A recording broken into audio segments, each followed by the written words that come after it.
Okay, and now we're looking at a little bit about what man's nature is, so we can help understand this word from Haggai. Jeremiah 17, verse 9. I should have done this while the camera's on. Okay, so Jeremiah 17, 9. The heart is deceitful above all things and beyond cure. Who can understand it? The heart is deceitful above all things and beyond cure. We have a heart problem, folks, and we are not holy. It's beyond cure. We can't fix it. Can't go to a doctor to fix it. It ain't going to happen. I'm going to look for a moment at Psalm 14, if I can get there. Psalm's in the middle, right? Okay, 14. Learn through 3. First 3 verses of Psalm 14. The fool says in his heart, there is no God. They are corrupt. Their deeds are vile. There is no one who does good. The Lord looks down from heaven on all mankind to see if there is any who understand, any who seek God. All have turned away. All have become corrupt. There is no one who does good, not even one. And so,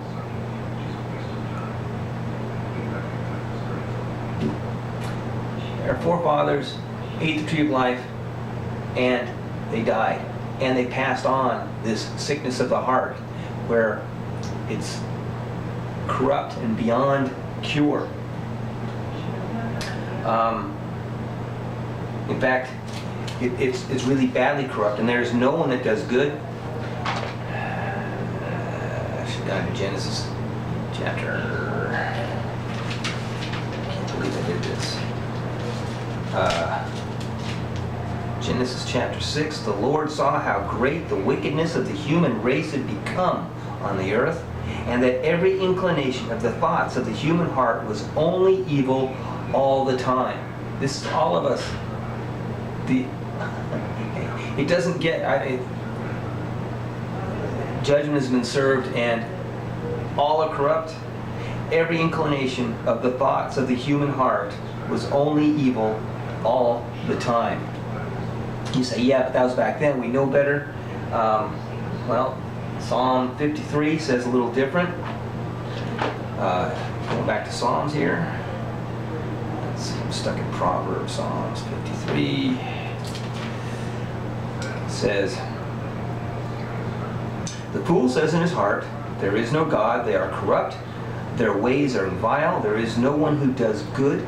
God looks down from heaven on all mankind to see if there are any who understand, any who seek God. Everyone is turned away.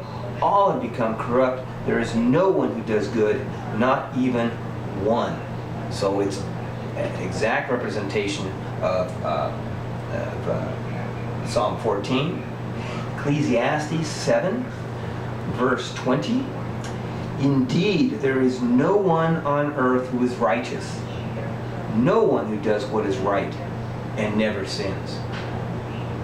The Bible is emphatic on who we are in our nature. Psalm 36, running back to Psalms again. Oops, 36. It says, I have a message from God in my heart concerning the sinfulness of the wicked. There is no fear of God. No fear of God before their eyes.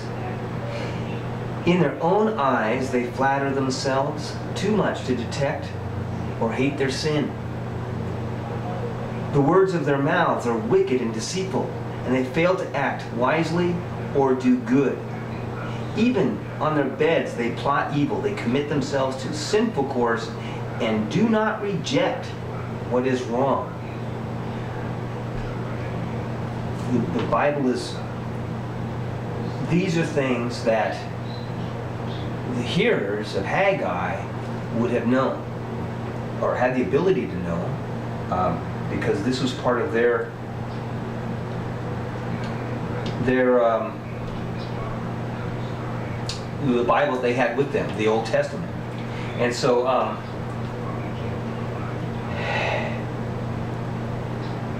Haggai continues. He says, whatever you do, whatever you offer there, it's defiled. Because you are a defiled people in my eyes. And so there is nothing righteous that's going to be done in this temple, and the temple itself is going to be defiled by your hands. He says, now give careful thought to this. Give careful thought to this from this day on. Consider how things were before one stone was laid on another in the Lord's temple. When anyone came to a heap of 20 measures, there were only 10. When anyone went to a wine vat to draw 50 measures, there were only 20. I struck all the work of your hands with blight, mildew, and hail, and yet you did not return to me, declares Yahweh.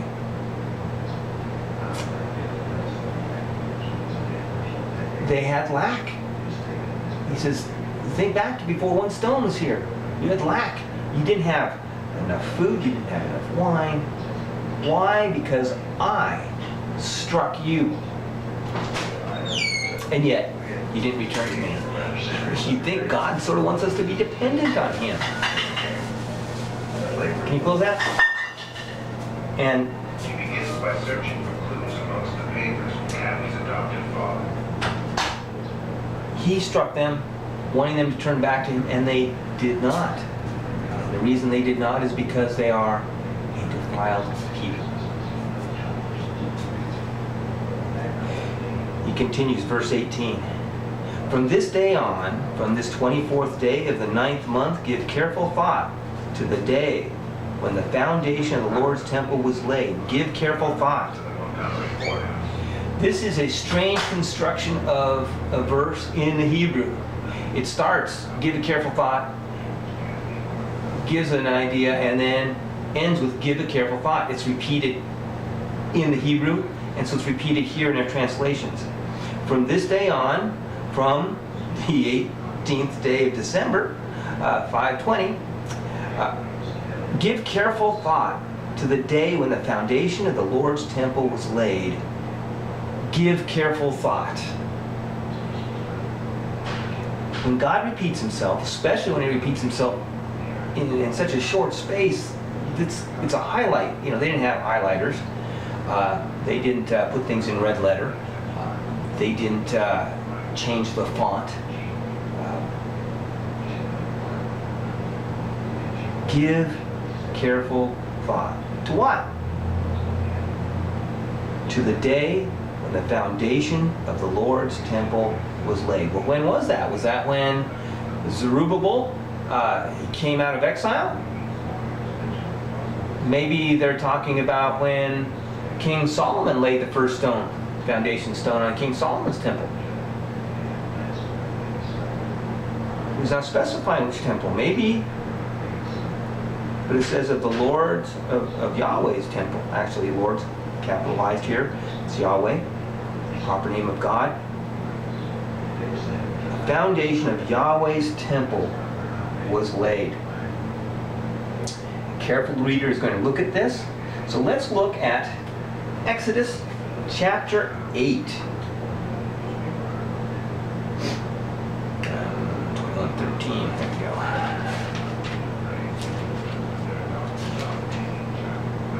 And we are looking at, for goodness sakes, verse 8, and we're looking at verse 40 in the 8th chapter of Exodus. Verse 8 is not highlighted. I'm in the wrong place. I don't know why. 25. Chapter 25. Verse 8 and verse 40. Okay, here we go. It's highlighted. And this is Yahweh speaking to Moses. He says, then have them make a sanctuary for me, and I will dwell among them. Make this tabernacle and all its furnishings exactly like the pattern I will show you. And verse 40, see that you make them according to the pattern shown you on the mountain. Well, Yahweh's temple was something that was shown to Moses, and he was to make it after that pattern. And so I would say that Hebrews chapter 8 would be a good place to go. It's on Haggai. In the New Testament, we have a more clearer picture of this as we had the Holy Spirit open up these things after Christ came. So we find in Hebrews chapter 8, 1 and 2, which I will finish before we come back.